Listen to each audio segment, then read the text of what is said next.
for you, isn't it? 20 years ago, in the last months of her life, my mother campaigned to draw attention to the horrific and indiscriminate impact of landmines.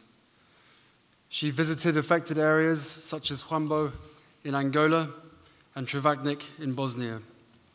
She heard how people in these communities lived in constant fear that each step may be their last. She met with those who had suffered life-changing injuries as a result of anti-personnel mines. She listened to their stories and helped share them with the world.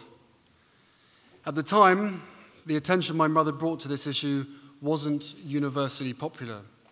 Some believed she had stepped over the line into the arena of political campaigning.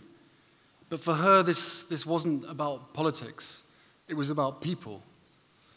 She was an advocate for all those who she felt needed her voice most, whether it be marginalized men dying of AIDS in East London, ostracized sufferers of leprosy in India, or the teenage girl who had lost her leg to a landmine in Angola. She knew she had a big spotlight to shine, and she used it to bring attention on the people that others had forgotten, ignored, or were too afraid to support.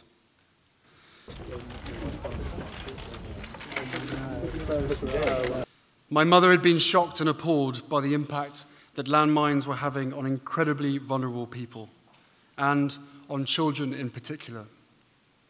She didn't understand why more people were not willing to address the cause of so much suffering.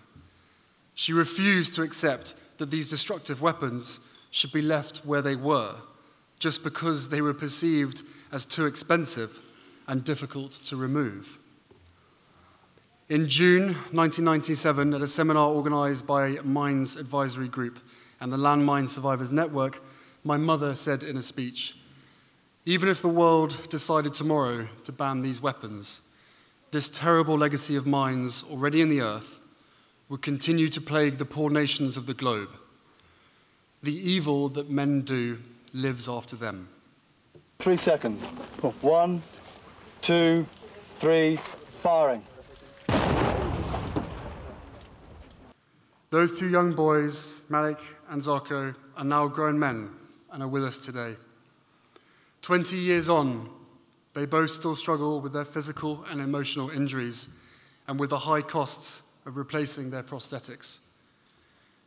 When my mother said goodbye to Zarko that August, just weeks before her untimely death, she told him he would not be forgotten. Please help me keep her word to Zarko and Malik and other people like them throughout the world who still need us to finish the job and rid the planet of landmines. Collectively, we have the knowledge, the skill, and resources to achieve it. So let's make future generations proud and finish what we started. Thank you.